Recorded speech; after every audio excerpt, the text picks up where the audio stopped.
Hi, it's Movie Recap here. Today I am going to explain a new film called Put Grandma in the Freezer. Spoilers ahead, watch out, and take care. The movie opens up in a church where a young man and an extremely old woman are getting married. By the looks of her physical condition, it is possible that she won't even survive the week. The priest clearly doesn't approve of the marriage, so he taunts the man for going through all this trouble just to get the woman's pension. He also makes comments about the people present in the room who appear to be criminals paid to witness the wedding. Just then, the priest removes his disguise and reveals his real identity. He is Simone, an undercover law enforcement officer. He arrests the groom for trying to commit fraud and takes him away. What if he really loved her, though? The scene then cuts to a museum, where a woman named Claudia threatens to destroy a historical painting if her demands aren't met. She gathers the media and reveals that she is an art restorer. Claudia's business has been on the verge of bankruptcy because the museum owes her more than $100,000. Now she is entirely dependent on her grandmother, Bridget's pension, to support herself. Suddenly, her friends Rosanna and Margie interrupt her press conference and mention that Bridget's health is in critical condition. Therefore, Claudia is forced to abandon her plan and return home. However, on reaching it, she then learns that Bridget was just being dramatic, and she only had some acidity. The old woman says that she is ready to die, but she is worried about Claudia's future. Hearing this, the latter becomes emotional and heads to the kitchen to prepare something to eat. But right then, all the lights in the house go out, and when the power is restored, Claudia learns that Bridget has passed away. She lived for 90 years, through 2 brutal wars, the Great Depression, and several famines. But in the end, a minor power outage killed her. Well, that and being old as fuck. Claudia is devastated that her only family member has passed away, but she is even more worried about the future of her business. Seeing her upset, Rosanna offers her condolences and comes up with a sinister plan. She suggests that they keep Bridget's body in the freezer, so the pension money keeps on coming. They will only have to do this until the museum pays off their remaining money. Claudia is horrified by the advice and says that she can't do that to her dead grandmother. However, Rosanna explains that it's the only solution, and that they can give Bridget a proper burial once they recover the money from the museum. After much deliberation, Claudia reluctantly agrees, and the friends put Bridget's body in the freezer before covering it with steak and pasta. I'm hungry now, and I don't like steak or pasta.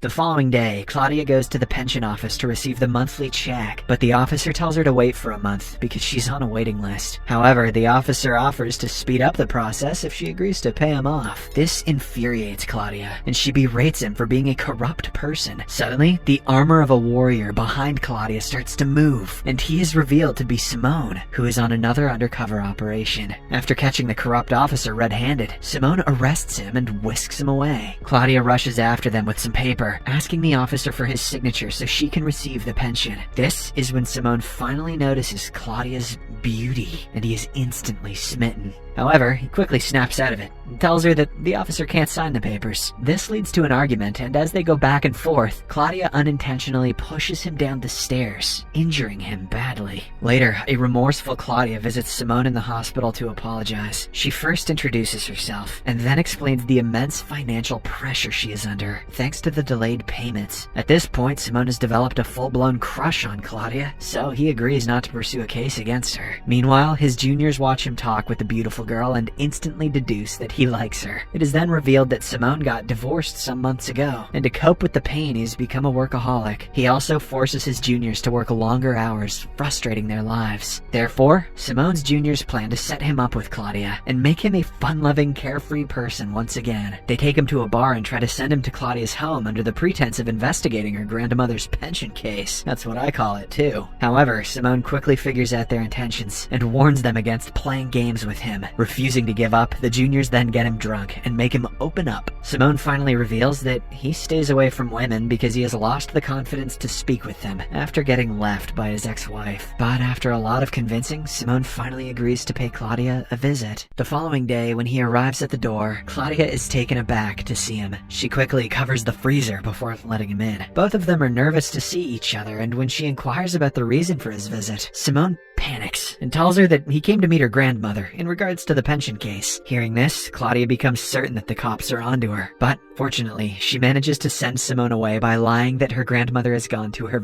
village. Claudia then tells her friends about Simone's visit, and together, they decide to drop their plan and give Bridget a funeral to avoid jail time. However, they are forced to wait as it will take the dead body 15 hours to completely thaw before they can take her to a doctor and register her death. As they wait, Claudia gets a call from someone named Augusto, who asks her about the grandmother. This frightens her even more, so she tells him that she's busy and hangs up the call. Meanwhile, Simone's juniors inquire about his visit to Claudia's home, and he admits that he couldn't ask her out. They then advise him to try again by imagining Claudia as a criminal. This is because Simone always gets motivated when he is on duty. You know what I'm saying? Later, he takes their advice and pays Claudia another visit, catching the girls totally off guard. Rosanna and Margie scramble to hide the body while Claudia answers the door. She tries to shoo him away by making several excuses, but the officer is adamant on coming in. Left with no choice, Claudia allows him inside and nervously looks back. To her relief, Rosanna and Margie have already taken care of the deceased woman by applying makeup to her face. She is now sitting on the table looking completely alive and well. Simone greets Bridget cheerfully, but before he can get a reply, Claudia quickly takes him to another room. There, he finally admits that he has liked her ever since their first meeting. In the heat of the moment, he also asks her out, but quickly regrets it, wondering if he's overstepped his boundaries. To his astonishment, Claudia says yes, not because she likes him, but because she wants him out of the house. However, the date does not go as planned because Simone bores the hell out of Claudia with his work-related stories. Later, she calls her friends for an update, and they tell her that they put the body back in the freezer because something came up and they had to leave the house. After the date, Simone walks her back home and prepares to leave, when suddenly, a dog starts chasing them. As a result, he again enters the house. The power is out, so Claudia tells him to wait by the door as she goes to get a candle. When she returns, she notices him inspecting the refrigerator to check if food has been spoiled. To distract him, she frantically starts kissing him and then takes him to her bedroom.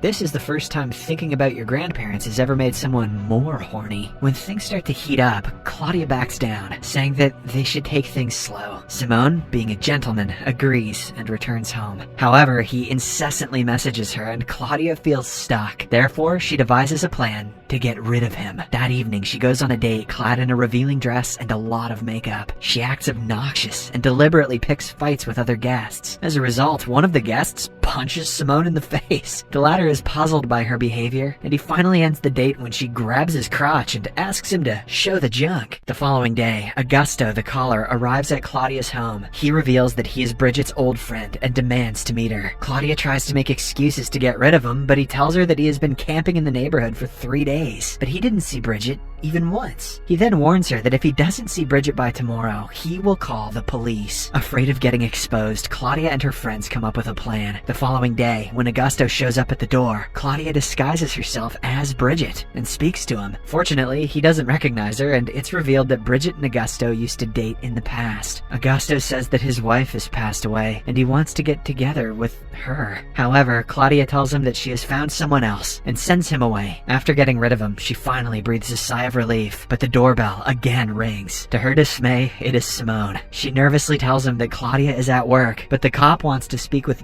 Bridget instead. Left with no choice, Claudia lets him in and Simone expresses his feelings for her. He says he's aware that Claudia deliberately put on the schizophrenic avatar to scare him away, but he is not going anywhere because he really loves her. Hearing all this, Claudia is moved, so she asks him to wait for a while. She then rushes to the garage to remove her makeup. After returning back to her real self, she walks up to Simone and kisses him passionately. The two then make love and decide to go on a vacation. Simone's juniors are elated and they throw a party to celebrate. Meanwhile, during the vacation, Claudia and Simone get to know each other, and it is revealed that Simone's marriage broke down because he caught his ex-wife committing tax fraud. The amount wasn't even that big, just 3,000 euros. Simone then warns Claudia to never compel him to choose between her and his duty because he will always pick the latter. What a friggin' dork. A month later, Claudia returns from vacation and reveals to her friends that she's pregnant. She also expresses her fear that Simone will break up with her if he finds out about Bridget's body. Therefore, they all agree to bury Bridget's body as soon as possible. In the next scene, as Simone is on another undercover mission, Claudia and her girls load Bridget's Bridget's body into the van and prepare to take her to the cemetery. However, on their way there, they are pulled over by Simone's juniors on grounds of speeding. They don't recognize Claudia and demand to see the back of the van. When the girls refuse to comply, Simone is called to the scene. It turns out that he and his team are currently looking for a gangster. Claudia tries to emotionally blackmail Simone, but it doesn't work and he slowly opens up the door. Surprisingly, the body is nowhere to be found. It is then revealed that somewhere along the route, a speed breaker yanked the door open and the dead body in the wheelchair rolled out of the van. Coincidentally, Augusto, who happened to be around, noticed Bridget and started following her. Meanwhile, Margie accidentally slips out that there was an old woman in the back of the van, forcing Claudia to make up a story that they were actually transporting a statue. Unfortunately, Simone accuses them of stealing the statue from the museum. He then arrests the girls, but instead of taking them to the police station, he takes them to an isolated location. There, Simone reveals that he had always suspected Claudia of hiding her grandma in the freezer. He is now in a deep dilemma as he has to choose between his love and his duty. What a dork! However, after much consideration, he decides that he does not want his baby to be born in prison, so he agrees to overlook the crime. He breaks up with Claudia, but when he learns that the body has gone missing, he is forced to help. Simone and the girls then split up and start looking for the body. Meanwhile, after rolling through town, Bridget's body comes to a stop in a forest. Augusto also arrives, but when he learns that the love of his life is dead, he suffers a heart attack and passes away. After a while, Margie and Rosanna eventually arrive at the location and find the body. They first decide to take care of Augusto's body, but when they return, Bridget is once again gone. Panicked, they rush to Claudia's home and inform her of everything. Just when it appears that the girls are going to jail, they spot the body right next to the gate. However, suddenly, some officers arrive there and suspect that the person in the wheelchair is the gangster they are looking for. The girls again panic, but to their relief, the person is revealed to be a statue. After the police leave, Claudia goes back inside her house, and there she finds Bridget laying in her bed. Simone also arrives, and it is revealed that he found the body in the woods and covertly brought it home without telling his juniors. Realizing that he risked his career to save her from the authorities, Claudia hugs him affectionately, and the two reconcile. Claudia then promises to call a doctor and bury her grandmother, but Simone tells her that the body must be preserved in methanol for 2 days to throw off the doctor about the actual time of death. It's creepy that he knows that. In the final scene, Claudia and the group attend Augusto's funeral and pay their respects. Later, they discuss Claudia's debt and her baby on the way. Simone realizes that his salary won't be enough to keep the family afloat. Hence, he too agrees to make a compromise. The movie ends as Claudia, Simone, Margie, and Rosanna decide to freeze the granny for a few more years. Subscribe for more videos like this, turn on notifications, and leave a like to help the channel out. Thank you for watching.